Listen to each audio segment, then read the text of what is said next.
Hindi raw kinaya ng drainage system ng Quezon City ang dami ng ulan kahapon. Ang rainfall sa loob lang ng isang oras katumbas ng ulan sa loob ng halos 5 araw. Kaya nalubog pati mga hindi bahaing lugar gaya sa bahagi ng UP at Ateneo. Nakatutok live si Nico Wahe. Nico. Ivan, nandito ako ngayon sa Katipunan Avenue na isa sa mga binahang lugar dahil sa malakas na ulan kahapon. Nagtanong-tanong tayo dito kanina kung binabaha ba talaga sa lugar nito. Marami sa kanila ang nagtaka dahil hindi naman daw talaga binabaha rito. Ayon sa QCDRRMO, hindi nga kinaya na kanilang drainage system ang malakas at maraming ulan kahapon kaya bumaha. Ang mga mataas at biglaang pagbaha sa 36 na barangay sa Quezon City kahapon, phenomenal o pambihira ayon sa UP Resilience Institute at UP NOAA Center. Batay sa datos ng Pag-asa Science Garden, umabot sa 141 mm ang dami ng ulan kahapon. Pinakamarami bandang alas 2 hanggang alas 3 ng hapon na nagbagsak ng 96.6 mm ng tubig. Katumbas daw yan ng halos 5 araw na pag-ulan kung pagbabasihan ng minimum amount of rain tuwing Agosto na nasa 568.5 mm. Mas mataas din sa peak hour ng Bagyong Ondoy noong 2009 na 92 mm lang.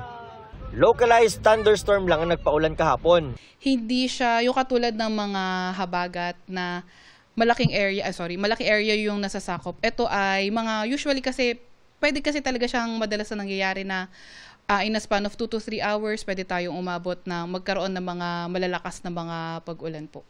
Ayon sa Quezon City Disaster and Risk Reduction Management Office, hindi kinaya ng drainage system ng lungsod ang dami ng ulan kaya nalubog maging mga hindi binabahang lugar.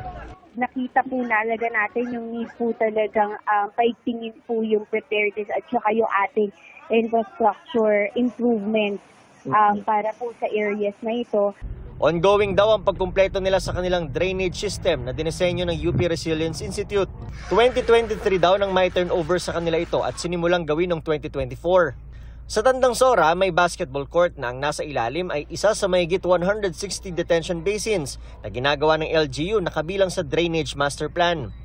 Ito yung itsura ng ilalim ng basketball court na tatawaging Tandang Sora Detention Basin o kasama doon sa nasa 160 plus na detention basin na ginagawa nitong LGU ng Quezon City na kabilang doon sa kanilang Drainage Master Plan para maiwasan na nga yung mga pagbaha sa Quezon City kahit saglit lang yung mga pag-ulan.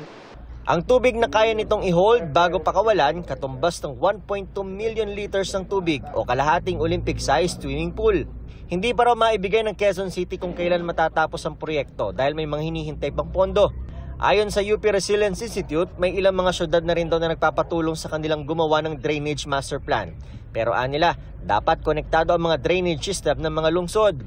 At bukod sa infrastruktura, dapat isaalang-alang sa flood control ang pagtatanim ng puno at pagpapalalim ng mga ilog. Palagay ko hindi naman natin completely ma-eradicate yung pagbaha na yan.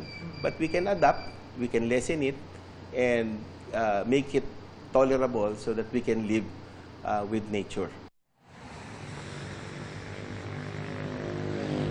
Ivan, bandang alas 3 ng hapon kanina ay muli na namang bumagsak yung malakas na ulan dito sa ilang bahagi ng Quezon City, kabilang itong Katipunan Avenue. Pero wala naman tayong nakitang pagbaha ngayon dito, kaya tuloy-tuloy yung daloy ng trapiko. Yan muna ang latest. Balik sa iyo, Ivan.